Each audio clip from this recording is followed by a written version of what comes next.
Like, Survivor is still, like, a very big, very active, very passionate community.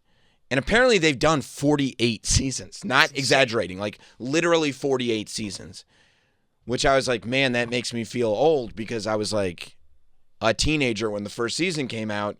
I guess I'm, like, 60. No, I don't think it's one a year. And then I found out it's not one a year. Yeah. So they go, okay, we're going to announce the 50th season. Now, I said 48 because season 49 hasn't started yet. Right. But I guess they're going to go off and shoot season 50, and they figured that word would leak once they started shooting. So they said, we're going to tell you who the cast is. And it's like an all-star cast because it's the 50th season. And so they're going through, right? And in the Survivor community, this is huge news. They've been waiting for this to drop. By the way, all 50 Survivor seasons happened between GTA 5 and GTA 6. But really? No. Oh. But I would have believed it. I know. It feels like that. Yep. But they make this list, right? And at first, I'm reading, there are a lot of people in the Survivor community that are upset about it. A lot of people in the Survivor community thought certain seasons were ignored.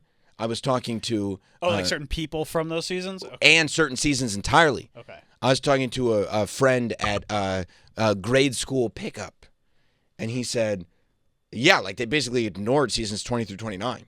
Parent or student? Parent. Okay. Good question. One of these parents, and this guy, I mean, locked into Survivor Universe. And you're like, huh. I know Richard. Season 1, I was locked in. Season 1... I still remember season 1 was amazing. Richard Hatch was naked. Remember that old guy who was like a Marine? I remember him, and then I remember the woman. Sue. Who was like, if I walked by and you were dying of thirst, Yes. I wouldn't give you a drink from my canteen. I was like, fuck. Oh, that's harsh. So I remember everybody from that season ruled. I know Johnny Fairplay because he said his grandma was dead. Not true. His grandma is still alive. I know Rupert, who's the guy with the big beard. Rupert? Yeah, he was an early guy. He had long curly hair and a big beard. I don't know if I ever saw the season. All right. I know Boston Rob. But do you know him from Survivor? No, I know him from Traitors. Okay. I know everybody from Traitors. I mean, that's another thing. Wait till I tell you about this. Okay. Wait till I tell you about this.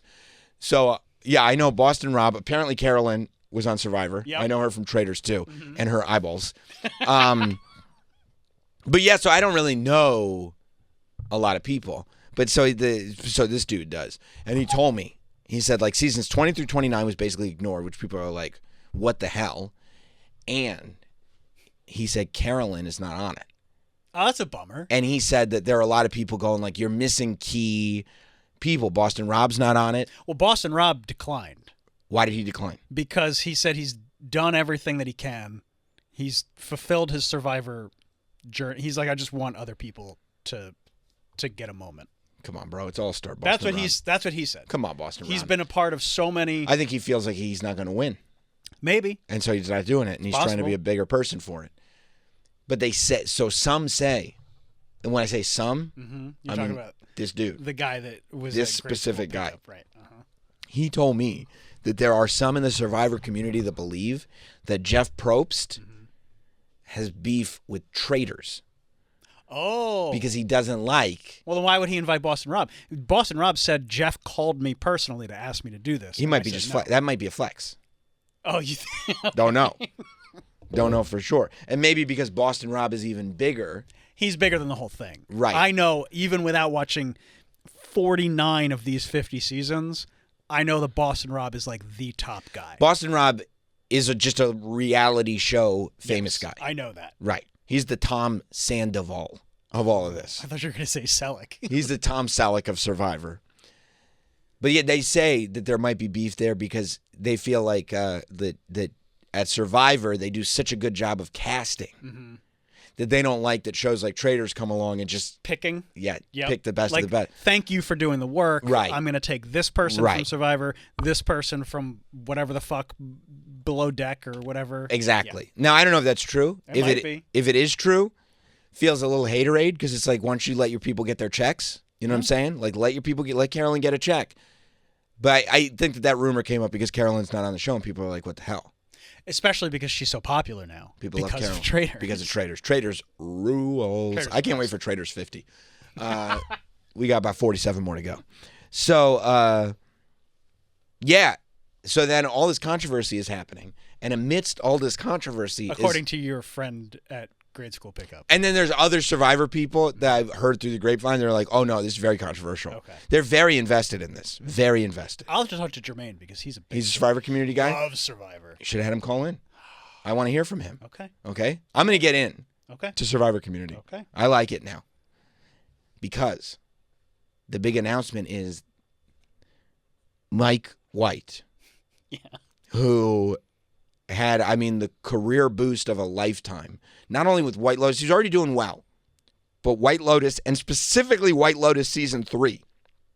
It became, by Season 3, White Lotus was already known as one of those shows that actors were like, oh my God, if Mike White wants me to do anything, I'll do it. But as of Season 3, it became one of those shows that simply everybody watches. Like, you can't exist if you don't watch White Lotus Season 3. And everybody's like, well, where's Season 4 going to be? When's Season 4 going to start? Who's going to be in Season 4? And Mike White's like, before we get there, I'm going back on Survivor. Mike White did Survivor. I think, what was it, Season 27-ish? So, I don't know. It was 2018. And so he did Survivor in 2018. He was already famous, by the way. This was Mr. Schneebly, for God's sake. Well, he was. And so he did Survivor in 2018. Was this like a celebrity Survivor type thing? I think it was David's versus Goliath's. Season 37. 37. I knew it was a 7. I think it was David's versus Goliath's, and he came in as a Goliath, I think. What makes him a Goliath? Like he's famous? From being Mr. Schneebly. Okay. And not the body, that's for sure. Yeah. And he came in second. He came in second place. Oh, wow. On this show when he did it in 2018. And he said that he was struggling with the fact, even after White Lotus, even after all this, he was struggling with the fact that he wasn't going to he wanted to play the game again. As soon as he left Survivor, he was like, I want to play Survivor again. And he was bummed that he wouldn't play again. And Jeff Probst was like, well, you're never going to play Survivor again because you're friends with me now. And Jeff Probst is like, I can't have people that are friends with me on the show and have them get to second place because, so the fact that he's famous and friends with Jeff Probst, he was worried I'm never going to get to do this show again. I'm never going to get to have this fun again. Until Season 50 gets announced, and it gets announced that he is going there. And I feel two ways about this. Number one, I'm like, you better bring a laptop or something. Because you need to start writing this show.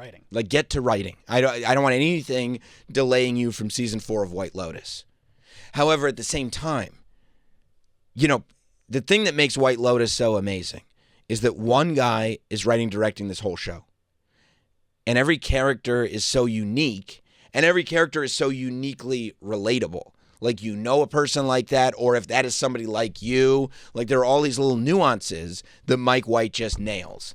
And he said that a lot of his inspiration for character work, especially for shows like White Lotus, came from his time on Survivor.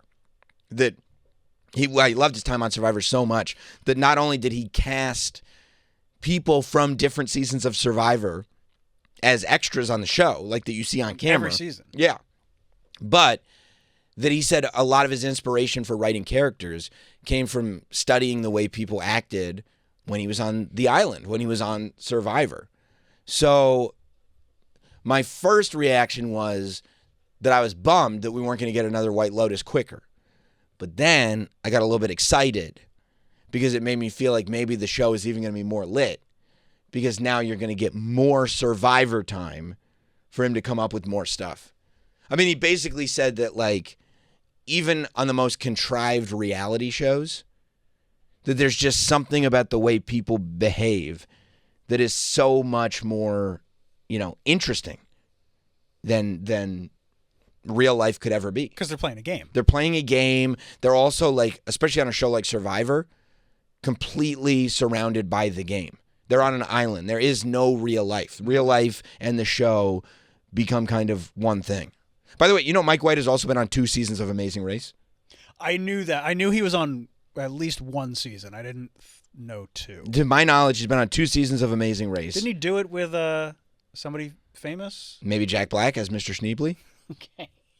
I don't think he did it as Jack Black. Possible. Oh, he did it with his father. Oh, yeah, okay. Okay, he did it with his father. Okay, I thought, I thought he would take on the Mr. Schneebly role again. But I guess he just loves... And isn't that great? Isn't that great that, like, somebody who writes, like, upper echelon television, which is what White Lotus has become. Like, this is, like, award season bait. But this is, like, his new thing. Like, before White Lotus, he was Mr. Schneebly. He's Mr. Schneebly. But didn't he wrote School of Rock, right? Yeah, but, like, right. So when White Lotus season 1 came out, and, like, you weren't watching it yet, but everybody was like, the guy who wrote School of Rock wrote this? That's not what they said. Yeah, it is. They said Mr. Schneebly. They said Mr. Schneebly? That's what they said. The guy who wrote School of Rock wrote this? Like, it was. And then I said, Mr. Schneebly wrote School of Rock? Yes.